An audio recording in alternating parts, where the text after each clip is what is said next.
Escúcheme algo. La nación se prepara para tomar decisiones. Pero quiero decirte que no es la única nación que se está preparando para tomar decisiones. Está determinado que en el año 2024 más de 75 naciones van a tener entre alrededor de 80 elecciones. Se piensa que es un año sin precedentes para el globo terráqueo.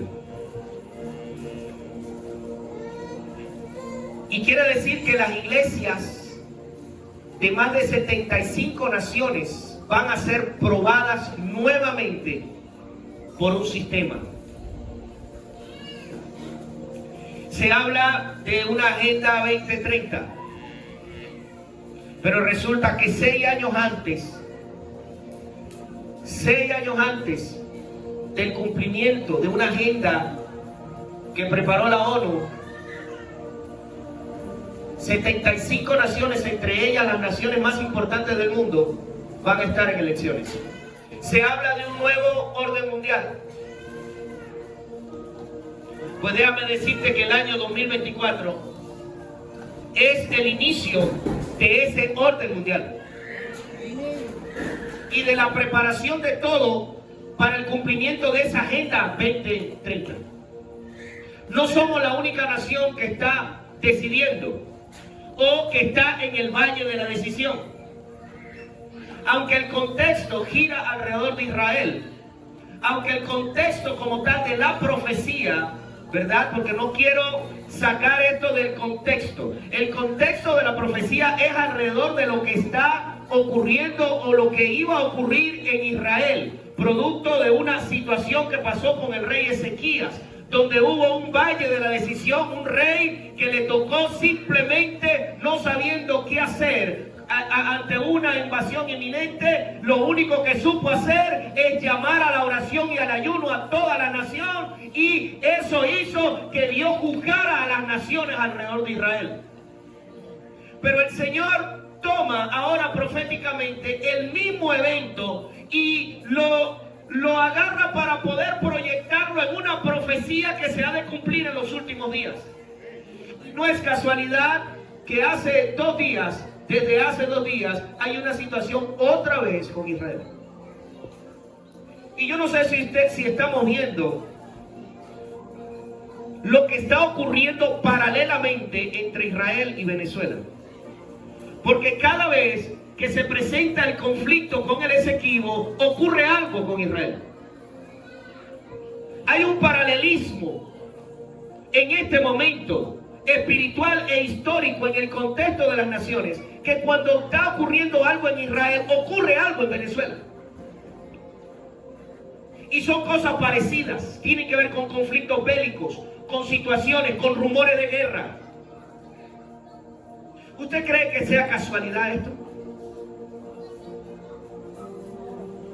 ¿Será que nosotros estamos en una nación más apostólica y profética de lo que nosotros mismos pensamos que significa lo apostólico y lo profético?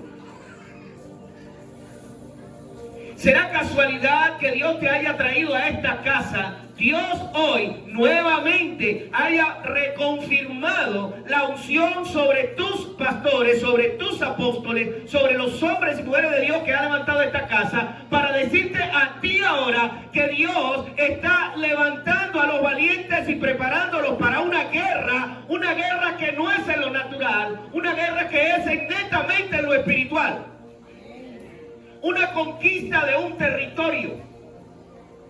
En el plano profético,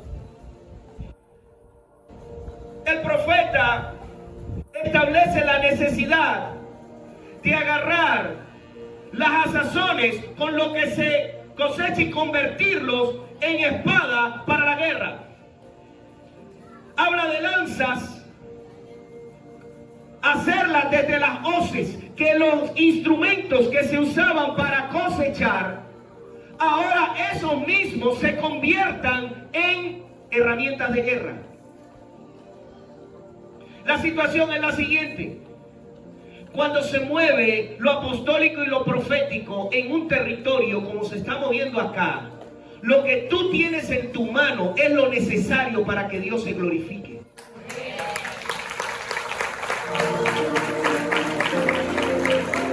La profecía no dice entrégame la hoz que te voy a entregar una espada. No te está diciendo eso. Te está diciendo dime con qué estás haciendo algo, una obra, y con eso ahora tú conviértelo tú en una herramienta de guerra. Dígale que está a su lado, eres tú quien debe convertir eso en herramienta de guerra. El problema es que algunas veces estamos pidiéndole a Dios, Señor, entrégame herramientas, y el Señor te está diciendo qué tienes tú en tu mano. Por ahí hay un lema muy conocido en estos tiempos, que no es la flecha, es el indio. Que el problema es la persona, no lo que tiene en la mano. Y siempre se habla de un David. A mí no me ponga nada de eso. Yo soy un tirapiedra malandro. Yo hago las cosas de esta manera. Yo lo que hago es tirar piedra, varón. A mí eso de espadas y de cosas, todo ese poco de cosas, aparataje, intenté, pero no puedo. Yo lo único que sé es tirar piedra. Déjeme quieto, que apunte piedra, tumbo ese gigante. ¿Qué tenemos en nuestra mano?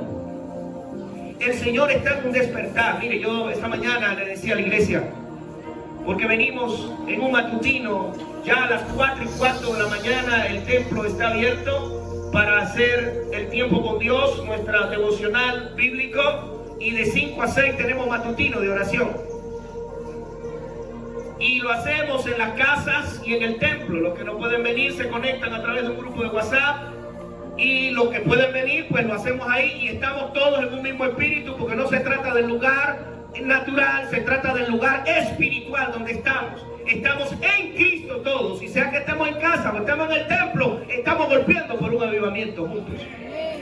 Pero entendemos que Dios nos está llamando cada día más, ¿verdad?, a hacerlo no solamente en las casas, sino hacerlo desde el templo. Porque estamos en un proceso de transformación de cultura para darle nuestras primeras horas al Señor. ¿Quién dice amén? ¿A quién le gusta dormir aquí? Varón, ministrale. En mi Biblia eso dice apariencia de piedad, no mentira. ¿A quién le gusta dormir aquí? No, ¿a quién no? Varón, ¿quién no le gusta dormir? Llámalo a las 3 de la mañana. A las 4 están aquí esta gente, orando también. A las 3, aquí. Viste que yo pensaba que yo me estaba comiendo, que yo era la tapa del frasco. No le estoy diciendo que aquí venimos a una transferencia. Ahora, yo le vengo diciendo a la iglesia, porque en realidad estoy orando así, escúcheme. Si usted de los que todavía no se levanta, le estoy diciendo a la iglesia, porque cuando me levanto empiezo a orar. Señor, pon a pelear a los gatos de la cuadra. Que los perros ladren, que se mueva el viento. Señor, golpéales el techo. Señor, muévele la cama. Y hoy me sorprendí, porque hoy le dije, quiero hacer una pregunta. Hermano, aquí a alguien le ha venido situaciones en la madrugada, y todo el mundo empezó a levantar la mano. El bendito gato del vecino, el no sé qué, el perro me empezó a ladrar. Otra me dijo, una niña me dijo, pastor, el gato que nunca aparece sino a las 9 de la mañana, ahora tiene una maña de entrar a las 3:30 de la mañana a mi cuarto, maulla hasta que me despierta, y después se va a dormir otra vez. Y yo le dije, ese gato te lo envié yo. Mano, porque hay un despertar de la iglesia. Hay un proceso de transformación de nuestra manera de pensar y de nuestras prioridades en la iglesia de esta nación. Así que si tú eres parte de los que están siendo levantados para el Señor, déjame decirte que el Señor te está uniendo a un gran ejército, que Dios lo está haciendo en diferentes lugares. Y por eso estamos hablando de una nación despierta, en un avivamiento de oración, de intercesión, de santificación. Ahora, después de todo esto, el versículo 13, primero me cambia los instrumentos de siembra, me los cambia en instrumentos de guerra.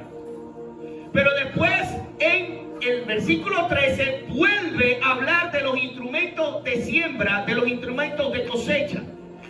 Entonces en el versículo 13 dice: echad la hoz porque la mies está madura.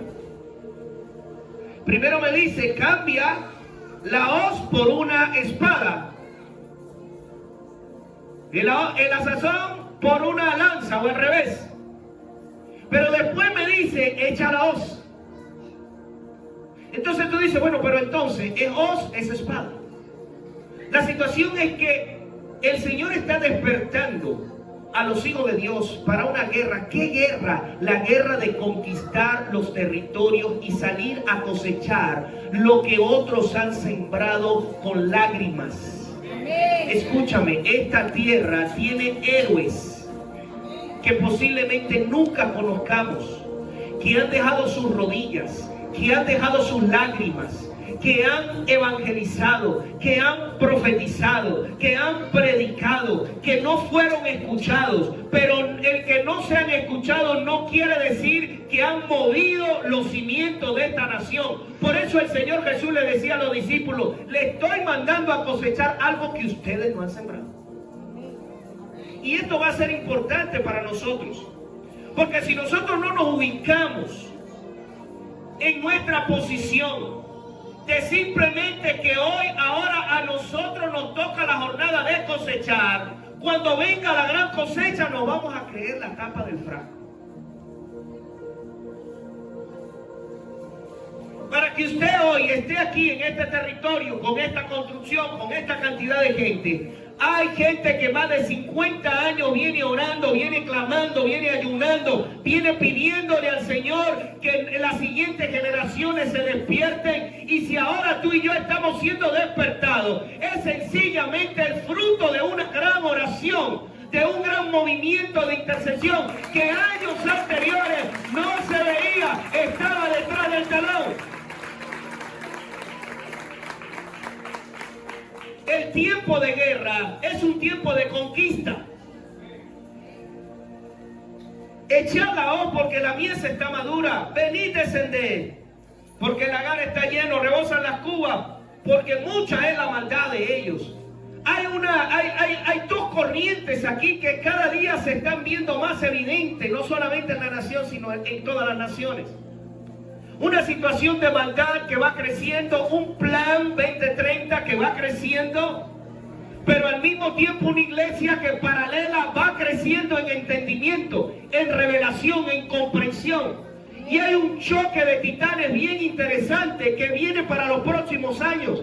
Este es un tiempo de preparación. ¿Cómo vamos a estar preparados para el 2030? Cuando todas las naciones estén firmando decretos, sellos, alianzas que tienen que ver con una gran agenda global. ¿Dónde estará la iglesia? ¿Cómo estará la iglesia? Pues para eso hay que estar bien apercibidos en la presencia de Dios, madrugando toda mañana, pidiéndole a Dios discernimiento de las acciones que tenemos que hacer, porque nos quedan apenas 6 años. Y en 6 años pueden ocurrir muchas cosas. En menos de 6 años este templo tiene que llegar por lo menos a aquella mata que está allá.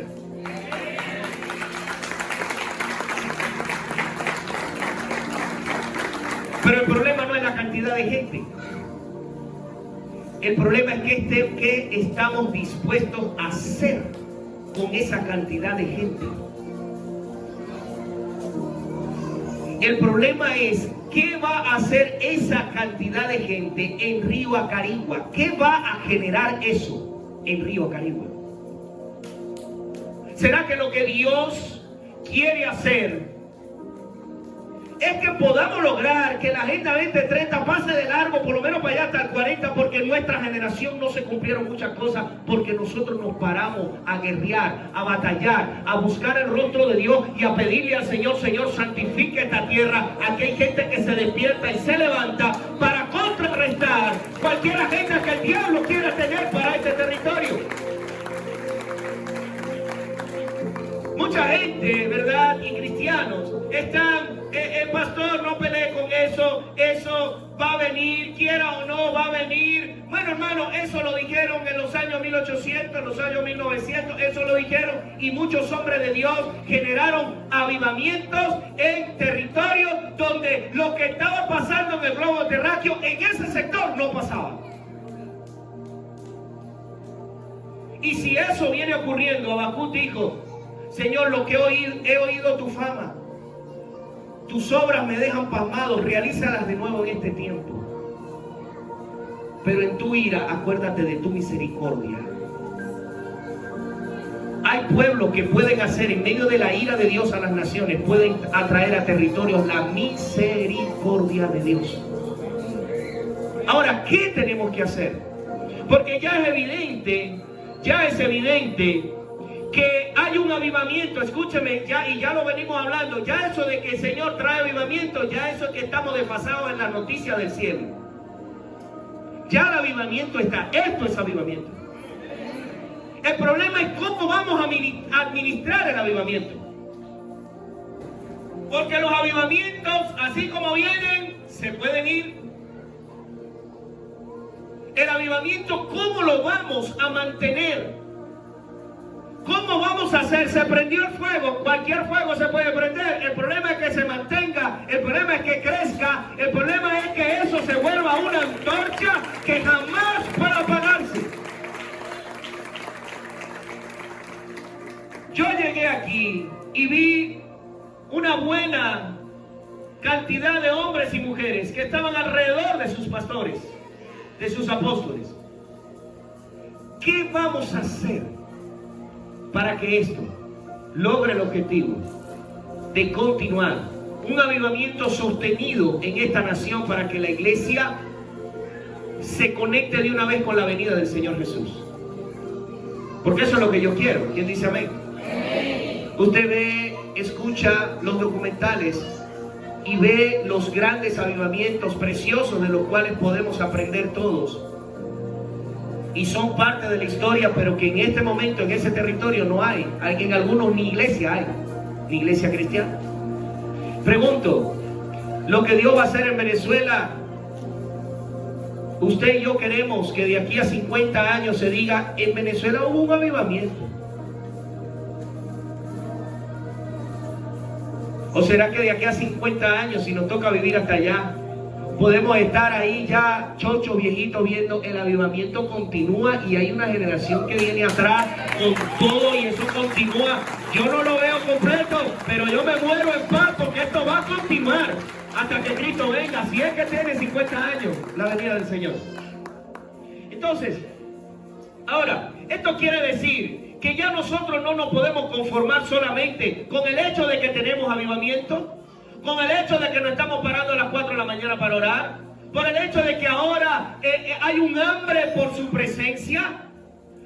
Ahora hay que tomar las herramientas y empezar a usarlas en fe para que esto se multiplique.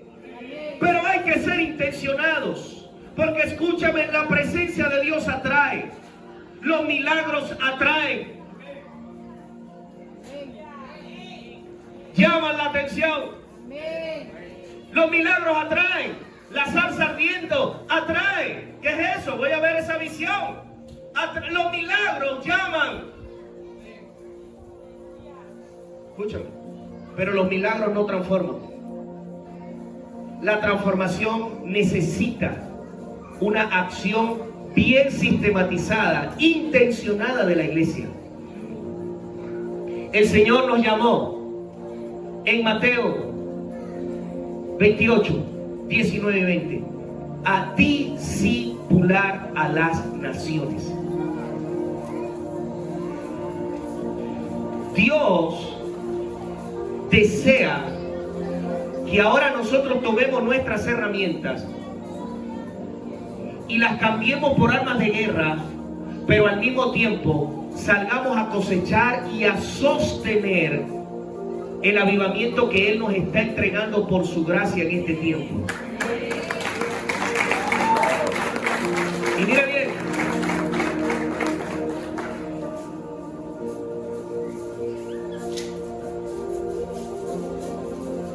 escúchame bien, a una nación no se le disipula por WhatsApp. no se le disipula con mensajes bonitos en Instagram, en Facebook. Está muy bien, saturemos las redes de eso. Así como hay mensajes negativos, la iglesia se concentra en saturar las redes de mensajes de bendición. No lo deje de hacer, pero quiero darle una noticia. La nación no se disipula mandando mensajitos bonitos a nuestros familiares. ¿Está aquí? Ciérreme allá la cosa que nadie se me oye. A una ciudad y a un río Acarigua, ¿sabe cómo se le disipula? ¿Sabe cómo? Disipulando. Vuelvo a preguntar. Disipulando. Vuelvo a preguntar. Disipulando. Mire, le voy a leer lo que dice la Real Academia Española de lo que es un discípulo. Mire, concepto de la Real Academia Española. No le estoy hablando griego, ni hebreo, ni arameo. Nuestro castellano, nuestro español.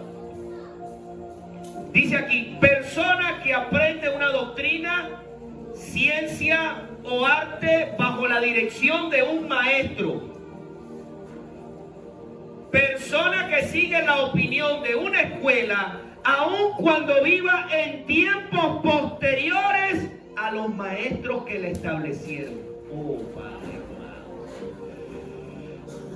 La Real Academia Española reconoce que hay escuelas que no nacieron en el tiempo que nacieron años anteriores. Y esto es importante porque para ti y para mí debe estar claro que la escuela de pensamiento y de transformación que nosotros tenemos que generar dentro de las iglesias está relacionado con un maestro que vivió hace 2000 años y con unos discípulos que se convirtieron en maestros en una iglesia primitiva que nos permitieron dejar la Biblia como el instrumento de formación y capacitación. Quiere decir que por muy erudito que yo sea, por muy lleno del Espíritu Santo que yo sea, hay una palabra profética más segura que está establecida como el patrón para nosotros discipular este territorio. Porque aunque el mover del Espíritu viene contundentemente, tiene que haber, para poder mantener el avivamiento, tiene que haber una iglesia que conozca la Biblia, que lea la Biblia. No es solamente ahora levantarnos a orar. Escúchame, la oración trae avivamiento, pero el conocimiento de la verdad trae libertad y establecimiento de principios en los territorios. Tenemos que ser activos en la participación del discipulado. El discipulado requiere de una participación activa, de un maestro que saca tiempo para enseñar y de un discípulo que toma tiempo para ser enseñado. Y es ahí donde nosotros empezamos a convertir las herramientas que tenemos. Pastor, es que yo no he estudiado. Hay una herramienta que tú tienes, que basada ahora y tomada desde la palabra de Dios, desde una instrucción apostólica y profética de tus pastores, Dios te va a utilizar para ser no solamente evangelizador, no solamente que abras el clamor o tomas el clamor por esta tierra y la pisas y oras y clamas y vas y predicas, sino que ahora tú y yo tenemos que convertirnos en discipuladores. Se tiene que levantar una generación de gente, de hombres y mujeres de Dios, que no están diciendo, no, pero ese no es mi ministerio. Hay maestros, y yo no soy maestro. Te voy a decir algo y te doy una buena noticia. Aquí todo el mundo tiene que discipular. Lo voy a decir por aquí, aquí todo el mundo tiene que discipular. Todo el mundo tiene que estar enseñando la palabra de Dios. Todo el mundo tiene que capacitarse. Porque esa es la manera de mantener el avivamiento. Mire bien. Nosotros necesitamos recorrer el origen de la palabra para poder ver qué permitió que la iglesia primitiva pudiera tener un avivamiento sostenido y un crecimiento constante. Por ahí hablamos en medio, ¿verdad?, de lo que hemos experimentado y aprendido en Golpeando por un Avivamiento, que entre Hechos 1 y Hechos 6 o 9 se piensa que la iglesia creció más o menos 650,000 personas. Más o menos es así, ¿ok? El avivamiento era sostenido en el tiempo y creció muy fuertemente, y por eso era necesario que el apóstol o los apóstoles escribieran y dejaran registrado, no solamente para ellos, ellos escribieron para lo de esa generación. Pablo no sabía que tú y yo íbamos a leer sus cartas. Pablo posiblemente no se imaginaba, posiblemente sí, no lo dice en sus cartas. No es como Juan, que el Señor le declaró: escribe que esto es para la posteridad. Entonces, el Nuevo Testamento nos enseña a nosotros cómo fue la forma en la que ellos mantuvieron la llama encendida. ¿Quién quiere tener la llama encendida? ¿Ok? Y hay tres cosas, o pueden haber más, pero solamente voy a tomar tres cosas, ¿ok?, que ocurrían en la vida, que era parte del carácter cristiano de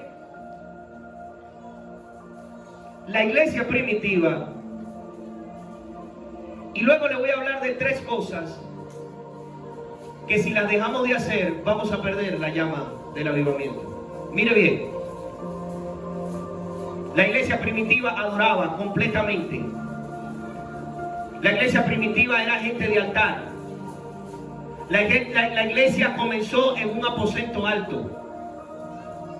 La iglesia, habiendo caminado 3 años y medio con Jesús, aprendió a obedecer. Ustedes no van a hacer nada, se van a ir al aposento alto y van a esperar la promesa del Padre.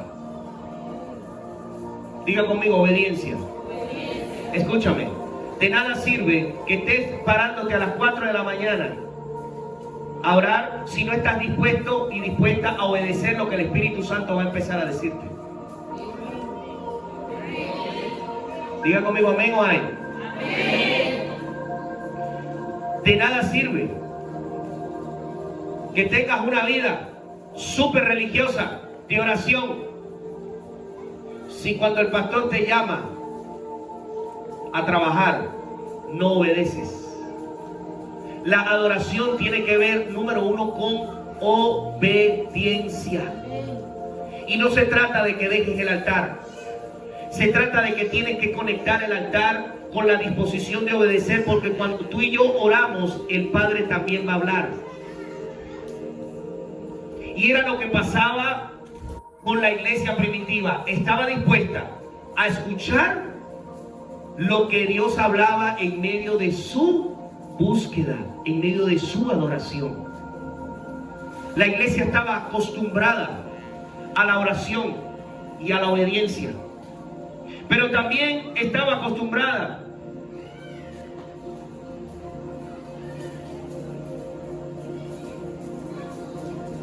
a la evangelización. Escúchame, una persona que vive en el altar y que el Espíritu Santo está llenando constantemente, genuinamente y de verdad, es imposible que no evangelice. Escúchame, es imposible que no evangelice. Si tú estás en la presencia de Dios y no sales de ahí con hambre de compartir lo que en esa presencia el Espíritu Santo habló, tú tienes que revisarte. Tienes que revisar qué está pasando en tu estructura religiosa cristiana. Porque una persona que vive llena y saturada del Espíritu Santo va a terminar hablando siempre de las cosas del reino. ¿Está aquí? La iglesia primitiva hablaba y hablaba. Mantenía el tiempo completo en oración, pero al mismo tiempo, cada vez que eran impartidos y llenos del Espíritu Santo, desde ese día de Pentecostés, no dejaban de hablar, no dejaban de compartir, no dejaban de instruir, no dejaban de enseñar lo que el Espíritu Santo les hablaba al momento.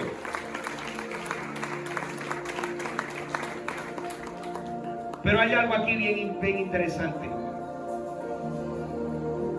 La iglesia no tenía, escúchame, no tenía metodologías, no tenía materiales de discipulado. La iglesia no tenía formatos. La iglesia primitiva, escúchame bien, la iglesia primitiva, la mayoría, más del 90%, ni siquiera tenían Biblia.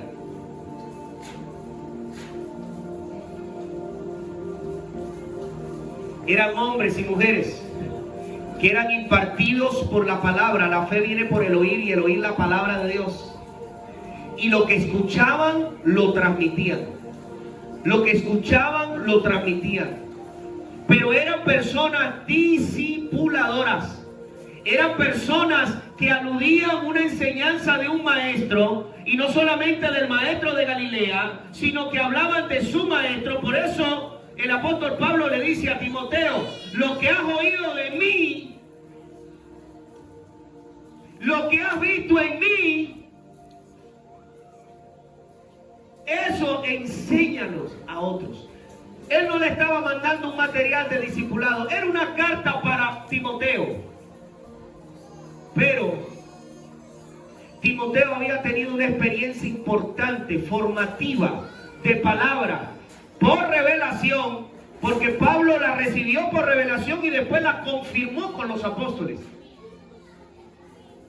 Pero Timoteo estaba instruido a enseñar la palabra constantemente. Después llegaban los escritos y era necesario completamente enseñar con los escritos del Viejo Testamento.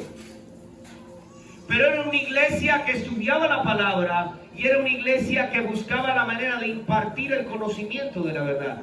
Escúchame, tenemos que disponernos a leer la palabra y a enseñar o aprender, a enseñarla. Yo vi aquí un grupo de discípulos abrazando y orando a su pastor. Ese grupo de discípulos tiene que estar dispuesto y dispuesta a crecer en el conocimiento de la palabra para verdaderamente cargar el peso. Porque usted sabe cómo se carga el peso. El peso no se carga lavándole el carro al pastor. Eso es parte. El peso no se carga poniendo la plata y diciendo: yo estoy diezmando y ofrendando. Escúchame, si aquí llegasen mañana 200 personas nuevas, ¿estamos listos para evangelizar, para discipularlos? ¿Será que sus pastores tienen que ellos encargarse de esas 200 personas solos? Porque usted está sentado recibiendo y recibiendo y recibiendo y recibiendo. ¿O usted va a hacer lo que sea necesario en obediencia y en sujeción para convertirse también en un discipulador activo, activa, que va a ser parte de los maestros que van a formar a las siguientes generaciones de creyentes?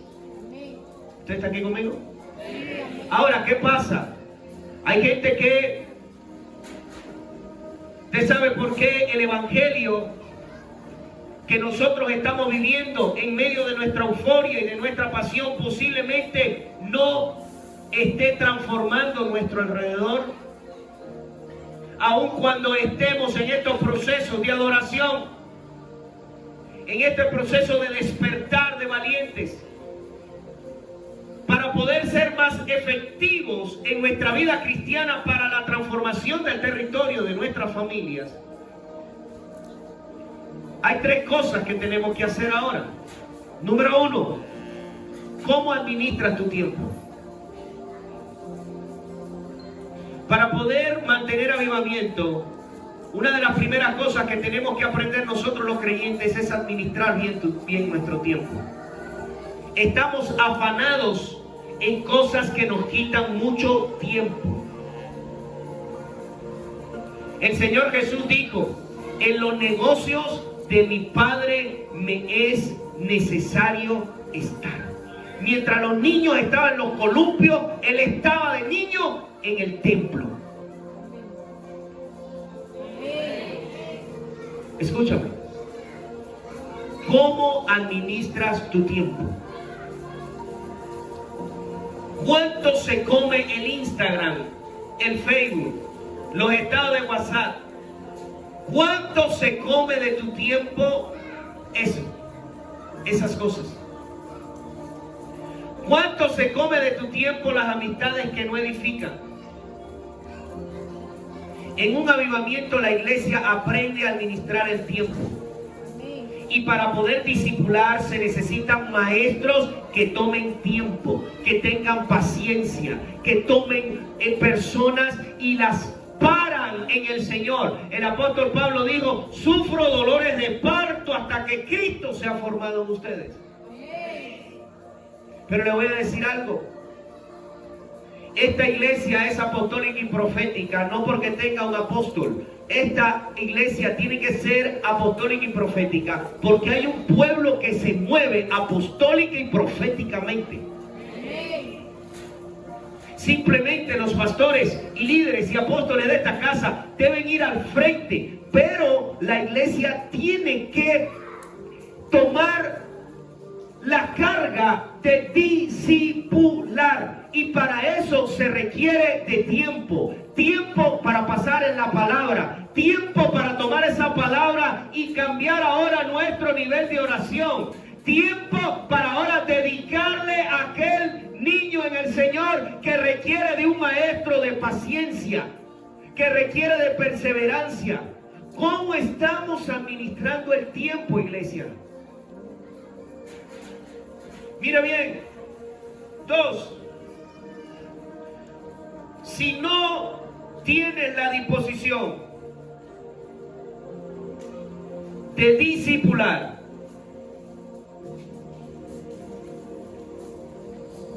tu evangelio no está siendo productivo si no cambias tu manera de pensar y entiendes que toda célula en el cuerpo debe multiplicarse. Pregunto: ¿cuántos de los que están en la iglesia han sido atraídos por ti? Que tú los trajiste a la iglesia, que tú los evangelizaste, pero no solamente los evangelizaste, que tú los formaste, que tú le dedicaste tiempo. Usted sabe que ahorita estamos teniendo una experiencia bien interesante. El Señor me mostró que todos los que habían terminado ciertos pasos de la ruta discipular, todo el mundo tenía que discipular. Pastor, es que a mí me da pena. No, tú eres el encargado de que esa alma no se pierda y que termine la ruta y que termine ese paso de discipulado. Y no solamente eso, tienes que ahora sufrir esa alma, lo tienes que invitar a pasear, le tienes que invitar a las empanadas, lo tienes que ir a buscar a tu casa, tienes que hacer todo para que esa persona algún día tú la veas arrodillada delante del Señor, levantando las manos, empoderada y lista para multiplicarse en otros. Cuando llegó la quinta clase, que es enseñar el tiempo con Dios, cómo tener una relación personal diaria con la palabra, les pregunté cuántos están haciendo completamente, genuinamente su tiempo con Dios. Y algunos, pusieron cara de asustado. Y le dije, y resulta que hoy ustedes van a enseñar a esos discípulos del tiempo con Dios y no lo están viviendo. No se trata de lo que enseñamos con nuestras palabras, se trata de lo que impartimos con nuestra vida. Así que pídanle perdón al Señor porque nos reuníamos a las 6 de la tarde y a las 6:30 comenzaba el discipulado. Aproveche y pídale perdón al Señor y comprométase hoy, porque usted tiene que enseñarle a su discípulo con el modelo y con el ejemplo que todos los días usted tiene que ir a la palabra de Dios a buscar que Dios le hable. Impresionante, porque le dije, ahora tiene que enseñar a tu discípulo. ¿Sabes qué? ¿Quién quiere crecer aquí? ¿Quién quiere crecer aquí? Escúchame, la única manera de crecer es teniendo discípulos.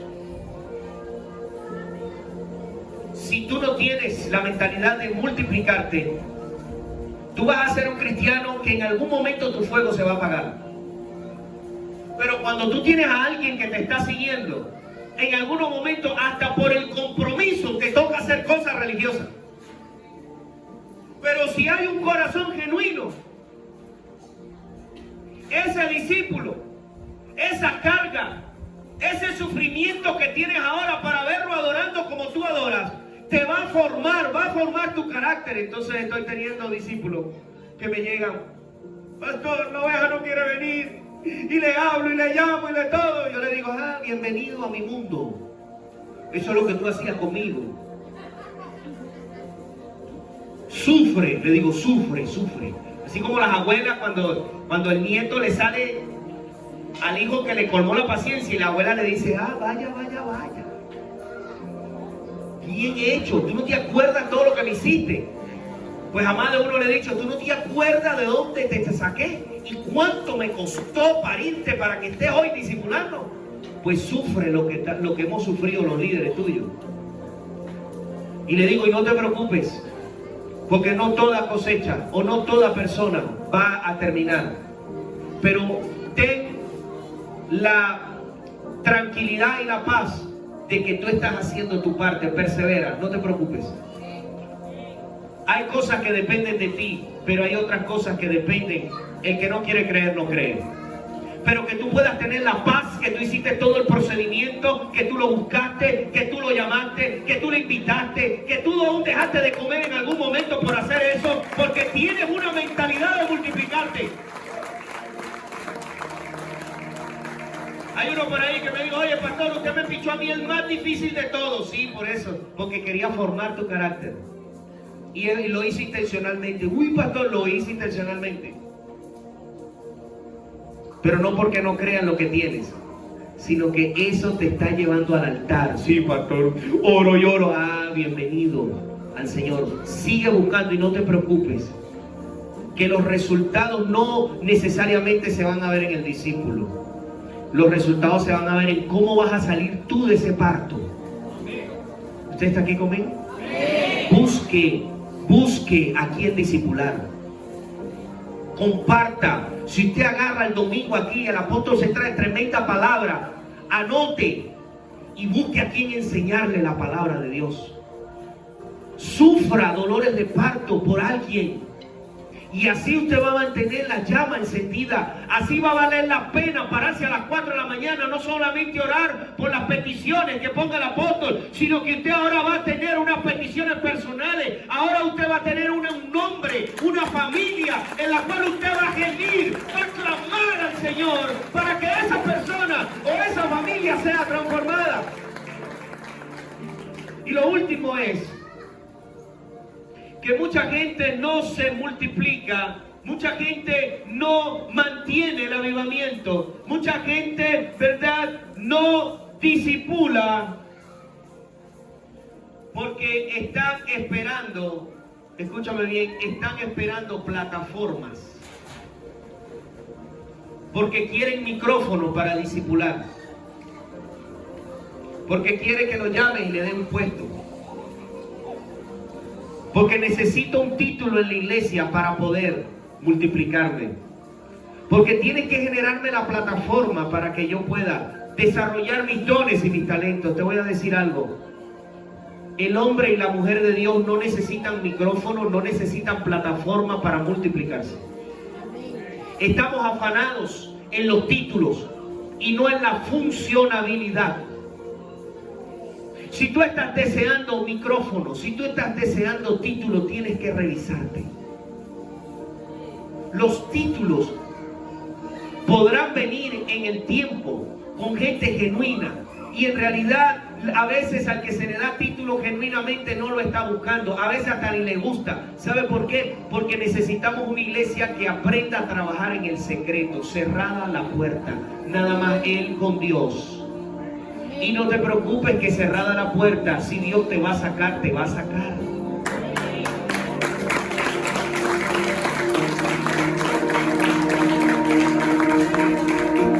Tienes que trabajar tu secreto con el Señor.